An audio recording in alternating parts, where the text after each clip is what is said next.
बानी पीटीआई जहनी मरीज और ज़ात का कैदी, बयानिया कौमी सलामती के लिए खतरा बन चुका। मैं नहीं तो कुछ नहीं की सियासत खत्म हो चुकी। तुम समझते क्या हो अपने आप को? तुम हो कौन और किसकी जबान बोल रहे हो? बगैर किसी इबाहम के वाजे करना चाहते हैं कि अब किसी का बयानिया नहीं चलेगा। DGISPR का दो टुक पैगाम, कहा सियासी शोबदेबाजी का वक्त खत्म। जो अपनी फौज पर हमला करता है, क्या वो किसी और की फौज के लिए स्पेस बनाना चाहता है? जहनी मरीज की बीमारी की अलामात आपने पहले भी देखी थी। वो समझता है अगर मैं इक़्तिदार में हूं तो जमहूरियत, नहीं तो आमरियत है। उसकी सियासत या ज़ात रियासत से बढ़कर नहीं हो सकती। ये समझता है पाक फौज में जो बंदा है वो गद्दार है। कहता है इस क़यादत को टारगेट करो जो 8 गुना ज़्यादा मजबूत फौज के सामने खड़ी हुई। पाक फौज या उसकी क़यादत पर हमला बर्दाश्त नहीं करेंगे। इसका बाप भी फौज और अवाम में दरार नहीं डाल सकता। तुमने अपने बेटों को तो बाहर मुल्क में रखा हुआ है, उन्हें खवारिज के सामने खड़ा करो फिर बयानिया बनाना।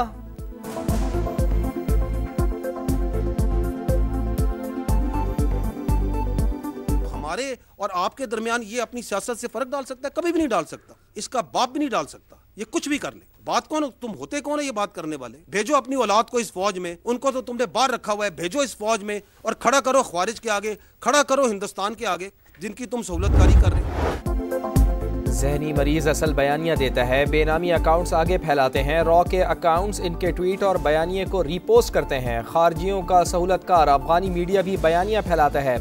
उसके बाद इंटरनेशनल मीडिया भी इसी बयानिए को उठा लेता है। तर्जमान पाक फौज ने ब्रीफिंग के दौरान कच्चा चट्टा खोल कर रख दिया, फेक अकाउंट्स को बेनकाब कर दिया। कहा उज़्मा खान भारतीय मीडिया पर बैठकर PTI को हमला करने का कह रही हैं। वज़ीर आला KP की गुफ्तगू इंडियन मीडिया पर चल रही है। चीफ ऑफ डिफेंस फोर्सेस के नोटिफिकेशन पर झूठ का सैलाब आ गया। क्या ये आज़ादी इजहार राय है? इनकी पार्टी से पूछे तो कहते हैं कि हमें नहीं पता बयानिया कहाँ से चलता है।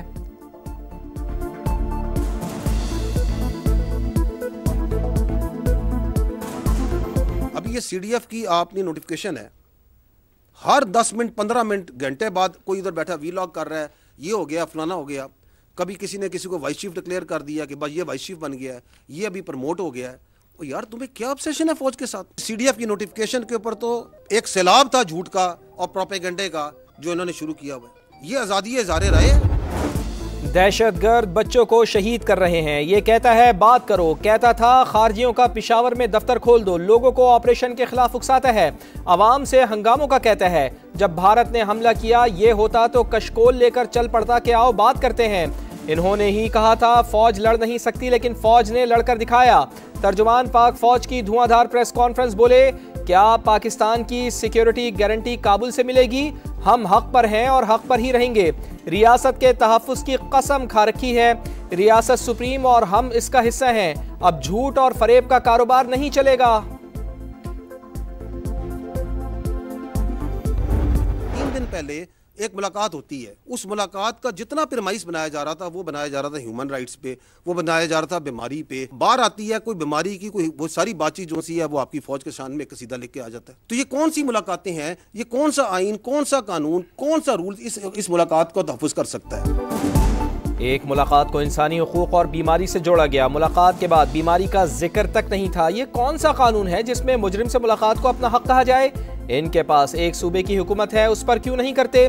मनशियात और दहशतगर्दी के गठ जोड़ पर बात क्यों नहीं करते? DGISPR के सख्त सवालात। प्रेस कॉन्फ्रेंस में बोले सियासी सरपरस्ती में दहशतगर्दों की सहूलतकारी की जाती है। क्राइम और पॉलिटिकल गठ जोड़ के खिलाफ जाने वालों पर हमला कर दिया जाता है। टेरर, क्राइम, नेक्सस, मनशियात, नॉन कस्टम पेड गाड़ियों और अगवा बराए तावान समेत बेतहाशा चीजों पर मुश्तमिल है।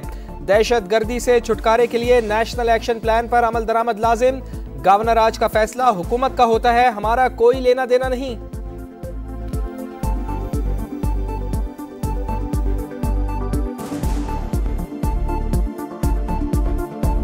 These are the 14 points of the revised national action plan. दहशतगर्दी से अगर आपने छुटकारा हासिल करना है तो आपने ये 14 काम करने। गवर्नर राज, गवर्नमेंट का फैसला, गवर्नमेंट समझेगी, नथिंग टू डू विद 9 मई के जितने ट्रायल के केसेस थे वो तो हम क्लोज कर चुके। सारे मामला जो से सिविल कोर्ट है, हमारे पास कोई केस नहीं है किसी बेटर का। हमारे पास जनरल फैज हमीद का एक इससे जुड़ा हुआ केस है जो कि चल रहा है खाली। 9 मई अफवाज पाकिस्तान का नहीं है, कौम का मुकदमा। मनसूबा साजों के मुकदमात फौजी अदालतों में नहीं, हम तमाम मुकदमात बंद कर चुके। फैज़ हमीद केस के अलावा कोई मुकदमा हमारे पास नहीं, तमाम केसेस अब सिविल अदालतों में हैं। ताखीर से मुताल्लिक सवाल वज़ीर कानून या अटॉर्नी जनरल से पूछा जाए। समा के सवाल पर तर्जुमान पाक फौज का जवाब, कहा कोई भी मुल्क अपनी अफवाज के शुहदा की यादगारों पर हमलों की इजाजत नहीं देता। सोशल मीडिया पे और इलेक्ट्रॉनिक मीडिया पे अफवाहें फैलाने वालों को आज कौम के सामने शर्मसार होना चाहिए। दुश्मन जो है वो घबराएगा इस चीज़ से कि पाकिस्तान ने स्ट्रक्चरल चेंजेस करके और एक यूनिफाइड कमांड की है तमाम फोर्सेस की। अफवाहें फैलाने वाले शर्म करें, कौम से माफ़ी मांगे। वफाकी वज़ीर इत्तलात अताउल्लाह तारड़ कहते हैं फील्ड मार्शल की बतौर चीफ ऑफ डिफेंस फोर्सेस तकर्रुरी से मुल्क का दिफा मजीद मजबूत हो गया। दुश्मन अब पाकिस्तान की स्ट्रक्चरल तब्दीलियों से घबराएगा। तमाम फोर्सेस की एक मुत्तफ़िका कमान होगी। वज़ीर दफ़ा ख्वाजा आसिफ कहते हैं जिन फातिहीन ने मुल्क को तारीख साज फतह से नवाजा, आज कौम उन्हें एजाज़ से नवाज रही है। खैबर पख्तूनख्वा काबीना ने 9 और 10 मई के केसेस खत्म करने की मंजूरी दे दी। वज़ीर आला सुहेल आफरीदी की ज़ेर सदारत इजलास। 9 मई वाक़यात की तहक़ीक़ात के लिए कमेटी तश्कील देने की भी मंजूरी। खैबर पख्तूनख्वा में 300 से ज़्यादा मुकदमात दर्ज हुए। PTI वज़रा समेत अरकान कौमी और सूबाई असम्बली भी नामजद।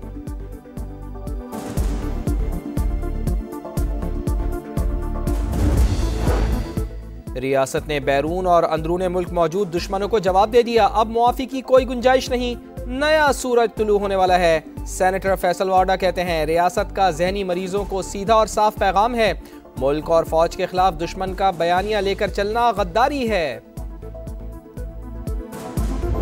दोनों फ्रीक टेबल पे बैठें, एक दूसरे के मौक़िफ़ को कन्फ्रंट करें और उसके बाद किसी कंसेंसस पे पहुंचे। जमहूरियत जो है वो डायलॉग से आगे बढ़ती है, डेडलॉग से आगे नहीं बढ़ती। पार्लिमान के फोरम से हुकूमत की फिर PTI को मुज़ाकरात की पेशकश। वज़ीर आज़म के मुशीर राना सनाउल्लाह कहते हैं जमहूरियत मुज़ाकरात से चलती है, डेडलॉग से नहीं। किसी कैदी को रियासत के खिलाफ इक़दामात के लिए मुलाकात की इजाज़त नहीं दे सकते। तरमीम के बाद चाहे वो सेहत का शोबा हो, चाहे हमने वाज़े तौर पे साबित कर दिया है कि हम वफाकी हुकूमत से बेहतर ये इदारा चला सकते हैं।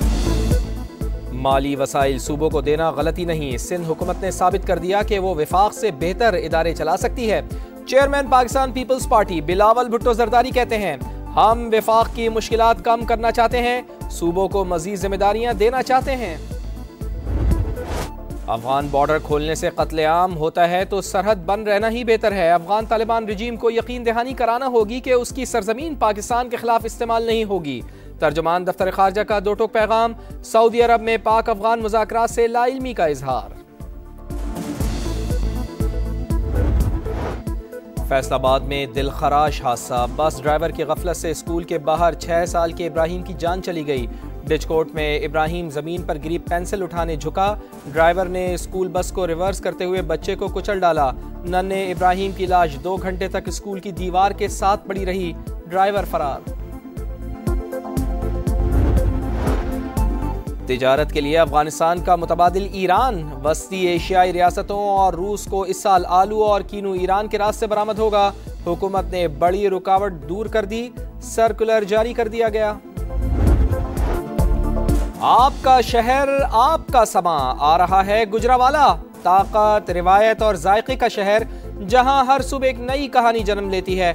मिट्टी के अखाड़े से देसी खानों तक, राजा रंजीत सिंह के दरबार से शेर शाह सूरी की मस्जिद तक, हर ईंट में तारीख का एक वर्क, मसाइल उजागर करने से हल बताने तक समा रहेगा अवाम के हम कदम। पहलवानों के शहर के मकीन समा टीवी के शुक्रगुजार, मसाइल के हल की उम्मीद। भारत में 5 सदी पुरानी बाबरी मस्जिद की शहादत को 33 बरस बीत गए। सानहे के जख्म आज भी ताज़ा, सैकड़ों सवाल जवाब के मुंतज़िर। आज तक मस्जिद की शहादत का कोई जिम्मेदार पकड़ा गया और ना ही वहाँ मंदिर की मौजूदगी का कोई सबूत मिला। BJP और RSS के दहशतगर्दों ने दिन दिहाड़े बाबरी मस्जिद पर धावा बोला। भारतीय हुकूमत तमाशा देखती रही, 2000 से ज़ायद मुसलमान शहीद और हज़ारों बेघर हो गए। पाकिस्तान और सऊदी अरब का गजा के लिए बिला रोक टोक इमदाद यकीनी बनाने का मुतालबा। नायब वज़ीर आज़म इसहाक डार का सऊदी वज़ीर ख़ारजा से राब्ता, रफा क्रॉसिंग को महदूद करने के इसराइली मंसूबे की शदीद मजम्मत। जंग बंदी के अगले मरहले में भारी हथियार छोड़ने के लिए तैयार हैं। गाजा की हुक्मरानी से भी दस्तबरदार होंगे। हमास के सीनियर रहनुमा की अरब मीडिया से गुफ्तगू। इसराइल पर गजा मंसूबे की राह में रुकावटें डालने का इल्जाम। सेहूनी फौज के इनखला पर जोर।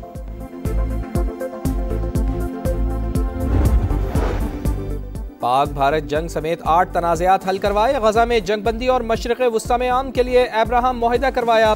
Federation of international football federation अमरीकी सदर डोनाल्ड ट्रंप की काविशों की मोतरफ। वर्ल्ड कप ड्रॉस की तकरीब में सदर डोनाल्ड ट्रंप को पहले फीफा अमन अवार्ड से नवाज दिया।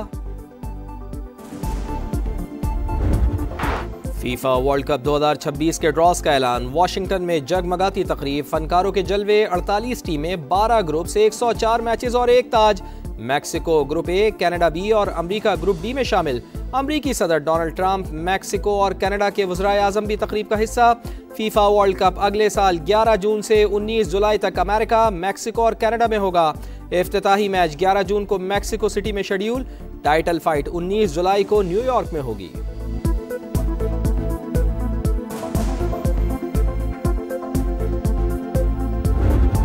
इंग्लैंड शेर तो ऑस्ट्रेलिया सवा शेर। दूसरे एशेज टेस्ट में कैंगरूज का पलट करवार। मेजबान टीम ने 6 विकेटों पर 378 रन बना लिए। बेदरॉल्ड के 72, लबुशेन के 65 और कप्तान स्मिथ के 61 रन। ऑस्ट्रेलिया को 44 रन की बरतरी हासिल। इंग्लिश टीम पहली इनिंग्स में 334 रन पर आउट। रूट 138 रन बनाकर टॉप स्कोरर रहे। कराची ब्लूज को डोमेस्टिक क्रिकेट की बादशाहत मिल गई। 10वीं मरतबा कायद-ए-आज़म ट्रॉफी का टाइटल जीत लिया। लाहौर में खेले गए फाइनल में कराची ने सियालकोट को 218 रन से हरा दिया। दिफाई चैंपियन दूसरी इनिंग्स में 314 पर आउट। साकिब खान की इनिंग्स में 5 और मैच में 9 विकेटें। चेयरमैन पीसीबी मोहसिन नकवी ने चैंपियंस को ट्रॉफी दी।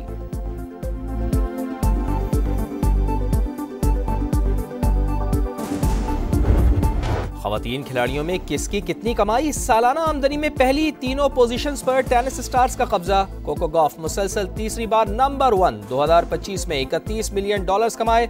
सबलंका का दूसरा, एगा श्यांतिक का तीसरा और चीनी स्कीयर एलन गॉय का चौथा नंबर।